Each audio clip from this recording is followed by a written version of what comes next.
both wealth and poverty, in my opinion, it can be a mental illness. Am I even allowed to talk about this?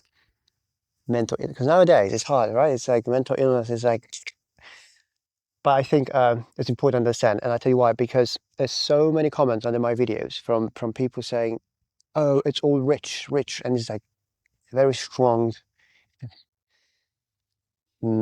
emotions attached to it. You can feel it, right? Like people are really, really angry with rich people, and I get it. I get where this comes from, but I think as somebody who's been on both ends, I had periods in my life when I was broke, homeless. That's how I started my career journey as an immigrant, to periods in my life when I had quite some wealth. Don't anymore. I've got 3 kids. If you've got family, you understand.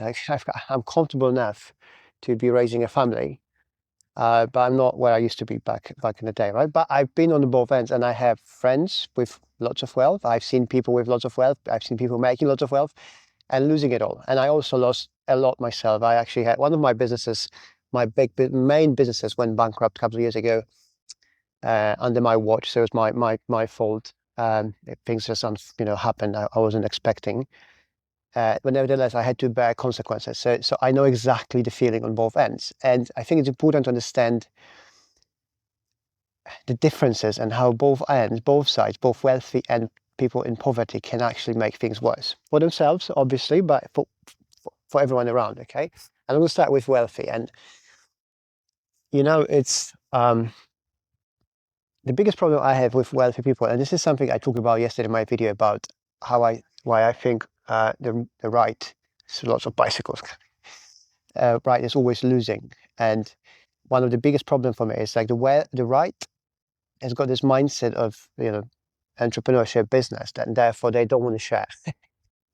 And we see, look, this is a trend. Like whoever is talking about hoarding wealth by way rich, this is it. I've seen it over and over. I actually had friends and people I knew who've been extremely well off, like considered wealthy by average person, yet he still decided, consciously or not, to sort of sacrifice their personal life in order to get more wealth. Okay, and I could never understand this. Like, how much wealth do you think you can actually grab, hold until it's enough, right?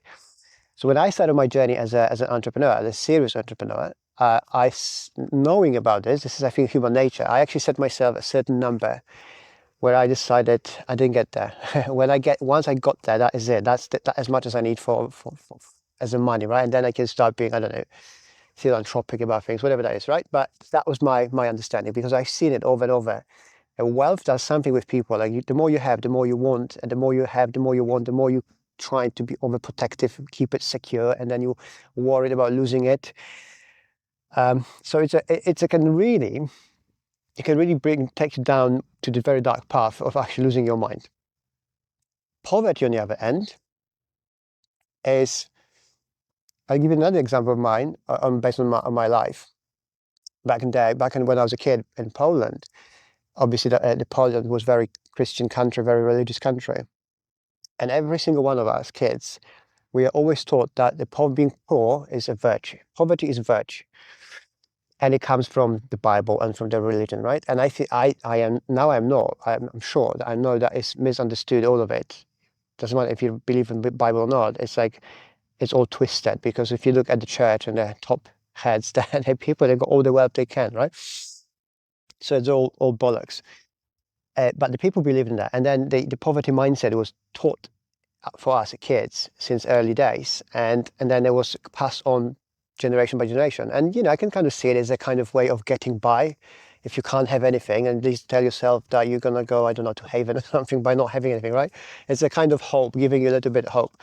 But it's very destructive, because then there was a period of time, and it's still, you can see it if you go to Poland, especially smaller towns, where Polish people are there's a resentment towards people with money or wealthy people, right? They just think automatically that because you have money, that means you have probably stole it, or that kind of thinking, which is what I really like about England, is people, generally speaking, they cheer for people who are getting wealthy, and they just have no problems with that, generally speaking. It's changing slowly because of the situation around the world and how much blame is put on on the rich. And this is the exact reason why I'm talking about, right? Because I see where this is coming from, and to some degree, I agree. The hoarding wealth is a mental illness, and I've seen it many, many times. And you see it like even around where I live, there's a loads of wealthy areas, places, homes, houses, and people, and they come here on super expensive cars, beautiful. And you think about it, like I look at these people, and it's like 60, 70, 80 years old, and then you're thinking like, and then how much more time do you think you have as a person to hoard that wealth and to keep it? Because that was me, at least now, with my current mindset. If I had that much wealth, I would be doing so many cool things. Right? I would just be like, I was talking about this in my recent video. I would be like probably sponsoring some camps for kids where I'll be teaching entrepreneurship, like paying for all these things because people can't afford, and that would be giving me a lot of pleasure to support this way. Not supporting through charity because I don't believe in that much in these huge organizations where they charge you 80% operational costs and then 20% goes to the poor or something, right? Helping is very difficult, and I've helped few families in my life. I had the pleasure to help actually families, a couple of families, one particular family with woman with 3 little kids, rebuild the bathroom and stuff. But maybe I'll talk about it some other day. But helping is very difficult. So if I had a lot of money, I would probably focus a lot on bringing that kind of help, tangible help, right? It's like local community within like 20 miles radius. Bring the kids, let the parents work, rest, and then bring the kids top teachers, give them good food, good education, not education as a school, but like to teach them about entrepreneurship, money, because again, poverty mindset, they never taught you about money, right? And never taught me when I was a kid. Apart from all the usual ones, like it's all evil, right? And there was this saying from the Bible, like if it's easier for camel to come through a needle or something, or then the rich person gets to the heaven or something, right? And it was like I still remember this. I was like, oh my god, so terrifying. But that's not the truth, unfortunately, because money is a tool. It amplifies, or it's like magnifies your personality. So if you're a good person, and again, I've seen it myself. If you're a good person and you've got money or you make more money, you more likely be use that money for more spreading more good. If you are, on the other hand, like, not so good, bad person with, chip on your shoulder, with lots of insecurities and problems, by having more money, you just get becoming more evil, so to say, right? That is the problem. But I have a few notes here, so I don't want to miss anything because it's super, super important topic to understand where this division come wealthy versus poor. And I think, again, as most of the current problems, they are completely misunderstood and they're used by politicians, media, all of these powers to divide us further.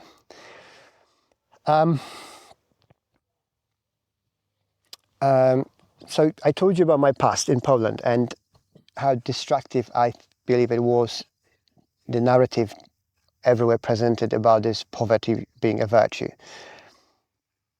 I see more and more here in the UK the kind of way for the people to deal with their losing their wealth, the money. They're coming up with some sort of ideas of how to make themselves feel better. So then they just kind of cover it. They're hiding behind the ideology, and they're trying to find people who are responsible for them being poor or them losing money and jobs. And rarely, apart if we're talking about gazillionaires, billionaires, Bill Gates type of people, then I don't know. I never met people like this, but the wealthy people I met, the majority of them are normal people. The most wealthy people I ever met, you would never notice they're wealthy. They look like you. They walk like everything. Right? They drive normal cars. They're just normal people, right? Um, and this is something I think it would be nice if loads of people can actually see it for themselves, what the really wealthy people look like in their daily lives. Because they're not as these kind of sitting in protected, gated communities people and stuff like this. They're just living around, around others and just trying to get by. They just don't have financial problems, which is huge upsell, right? It's a huge upsell, huge. It's a huge, extremely good thing, right? So if anyone ever tells you that the money doesn't bring happiness, it's either trying to sell you something or is lying to you, because it brings a lot of happiness. I have to say, right? The world is run by money. So by not having money, you can't operate within a world which is not ideal. It's not going to bring you a friendship of real love, real friendship. but it can lead to it, right? You know, like I often say, when you become successful, there's lots of wasps around. When you become successful, there's quite likely you're going to lose lots of your friends because they can't cope with who you become, and you're kind of losing similar topics to talk about, and you have less time, etc. Right? But often people say, "Oh, I don't want to lose my friends." And hang on, there's one bigger wasp. It just looks like it's getting ready for me. Go on then. Um, and I often say, look, you don't have to worry about that because once you become successful, you're going to have a new friends. And they were talking about real friends. That's another thing, misconception with people with no money. Think people with money have, like they have no real friends. They're all going to meet and speak about money. Like that's not this. No, it's like we have families, we have problems, we have our everyday life, same as everybody else, right? So all sort of different wealth levels. Like you can be financially well off or super rich. They all have problems, and they all have people to talk to about as friends, right? It's not like people just meet every day and talk about money and ruling the world and stuff like that. Um, it, I always see it as a challenge of how do we make people know these things, because I wouldn't know it from my family. Hang on, well, wasp is back again. Bastard. Uh, the only way for me to learn it was to actually see it, witness it, and the only way to witness it, I had to become financially stable or okay myself in order to be there, right? Because I wouldn't have time or place. I wouldn't be places where people go. I would never meet that kind of people, and I met them through business mainly. And I always ask myself, what would be the best way to teach people this? Okay, because you can talk about this as I am, but there's still be many people like saying, "Oh, that's bullshit." And I bet there will be a lot of comments. But I know if majority of you would see what I have seen, you would say, "Oh, okay, so it's not exactly the same way." And the same goes to poverty. Like I've seen so many happy, beautiful people who are broke, unfortunately, and some of the most happy and best people I ever saw. They were years ago. I went down to what's it called, Indonesia, and I spent a couple of weeks, not Bali, like in the main island, like Jakarta, and I was traveling on the train with normal people, like just I was actually walking out at night, trying to spend some time with normal people, just see what are they like. And they were the most welcoming, most amazing people with absolutely no money whatsoever, right? They were absolutely broke. So I'm having a nice cold pint here. And this also proves that the people saying the poor are the ones who commit crime and everything like that. It's not true. It's like obviously there are some statistics and stuff, but the wealth does not change people as much as we like to say here in the West, right? So like I said, if you're a good person, you will be a good person with or without money, most likely. And um, skip. And if you're not so good, then that lots of money will magnify that personality in you. And that way also, that's why you have the politicians and people in power, because these people often, I'm not saying everyone, but loads of them, they are not the best. They're not that good people. So they're hungry for power. They're hungry for everything, and they just do dumb stuff in their life. And then you have you have all these affairs, all these dramas in their life because they can't get on with their life by having enough power or money. They have to have more, and the more they have, the more wicked they become. And they screw everything around them and us with them because we kind of use them as our leaders, right? We let them lead us, which is my biggest problem. It's like, why do we allow ourselves to be led by incompetent, immature people with all these insecurities? And I look at I can't imagine that people voted for Prime Minister Keir Starmer and Labour Party. Like, really, who are these people voting for? Like, look at him. He's a zombie robot or something. I don't know. It's just like, I have so... Anyway, it's not about him, but you know what I mean, right? So I've got another point here, which is also refers to the poverty, which is emotional effects of poverty. And as I said, it's like this, it brings a lot of fear with it. And fear is emotion, which also is very destructive, right? And you can see it in comments whenever I have a positive video, optimistic video. I'm talking about like, hey, it's going to be okay. Look, we're going to get by, we're going to get through. It's going to be okay. And I'm not just talking about wishful thinking and meditation. There's so many people, not the majority, but so many, it's like almost tiring, coming up with, yeah, oh, Mr. Optimistic, why do you think so? Oh, you bet, I guarantee you will fail. It's like, and I've seen it in business, in my professional life, over and over, right? And then I prove these people wrong, and they disappear. They never come back saying, "Oh, okay, you were actually right. Sorry." No, they always disappear, and then they come back later with another doomsday scenario or why, excuse or why things will not work. But that is the fear, right? So that fear is a part of this emotional state where it's very destructive for you and people around you, your family, yourself. And by being poor, it's naturally that you're going to be more afraid of losing your house, not being able to pay your bills, etc. Right? So again, encouraging people to actually make money or be more money, have more idea about money, it can actually help. It can help a lot. It affects your relationships as well, self-worth and health, obviously, because you have more money, more you can spend, buy better quality food, better rest, whatever, right? It's obvious. But there are also examples of how people often waste opportunities because of that, because of this mindset of being poor as a virtue. Is like they often say no to the opportunities. And again, I've seen it in the business a few times where people even I had somebody I wanted to kind of elevate in their position or like maybe pass on more responsibilities and see if they could be taking more, becoming a part of the business or run some things with me. And they were often they would either not believe in themselves or they would just back off thinking like, I don't need that because, and then I could see it. They trying to justify by saying, if I become a CEO, that on default, I'll be a bad person. And I remember myself when I was younger, about 10 years ago, I was talking to my wife, and we were like, I was thinking like, oh, how can you be a CEO? How can you let these people go? Like, because CEOs have to sometimes, let people go, right? Sack people and stuff. And then I understood it's actually not about evil or not. It's just a way of being a leader, right? It's just part of the job. Somebody needs to do it.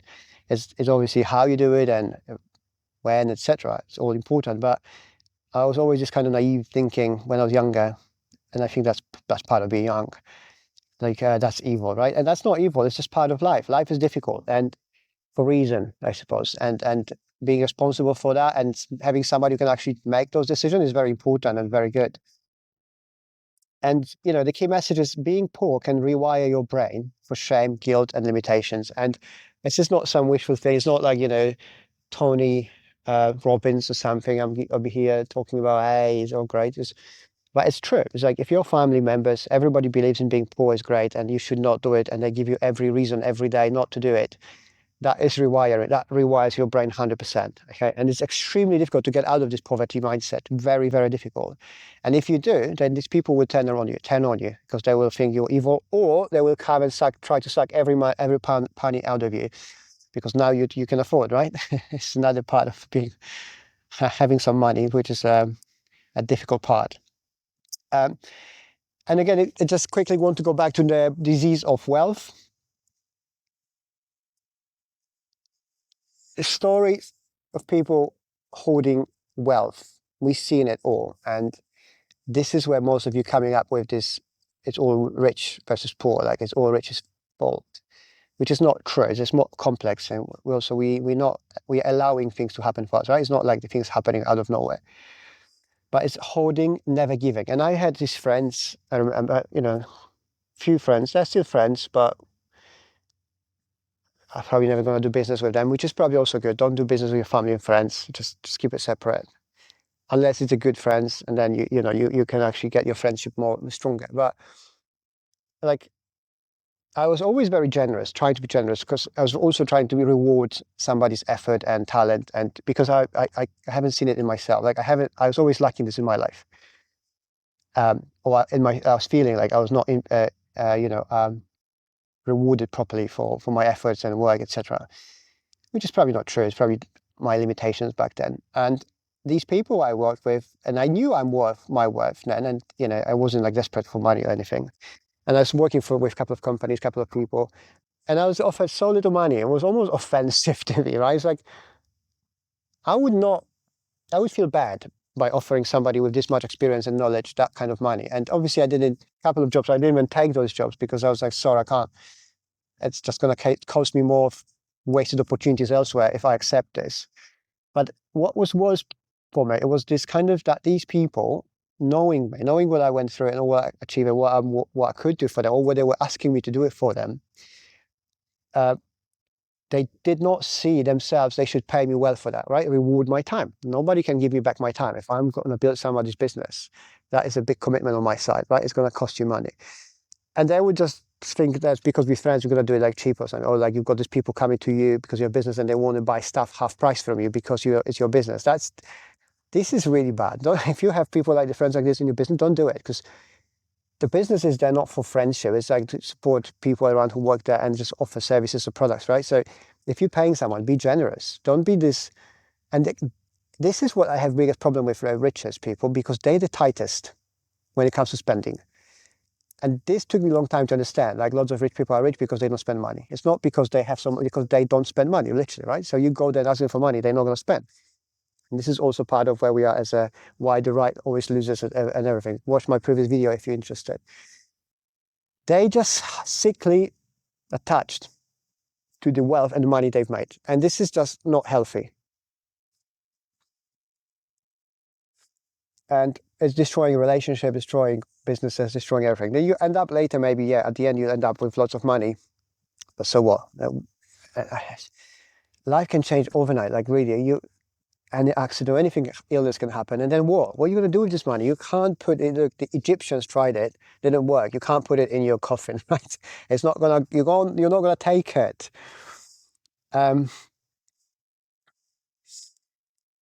Greed mindset. Yeah, that's also important. Lots of people, wealthy people, see others as either threat or a cost. So often they will look at it, how much it costs them to do something with you, which is ridiculous, the most ridiculous thing ever. And when you turn things around, when you say, okay, hang on, you asked me to come down to see you, to talk business, therefore you should pay for my expenses, right? I mean, that's so obvious for normal people, but the rich people don't want to see this way. Like, if I'm coming to see you and I'm taking a plane or train or taxi or car, whatever, I need to be refunded this, because I could spend that time with my kids or travel, or go to cinema or just do nothing at home. It probably would be more relaxing, right? And they don't do it. They don't see it. So they want you to save their time and money. But when it comes to you spending your time, they just pretend somehow like it's like, hey, we buddies, right? That's bad. And that's really pissing people off. I know it. And then you can see also, like, you can go for lunch and take somebody for lunch to talk about things. And they the last ones to take the wallet out. It really pisses me off, right? Because I just don't understand it. I find this kind of mindset as a illness. It's something not right in there. They say the bottom line would be this: two things. Right? I'm going to leave you with two things. First, both sides, poor and rich, are rooted in fear. One is afraid of losing it and not having enough. The other one is afraid of losing themselves and becoming a bad person.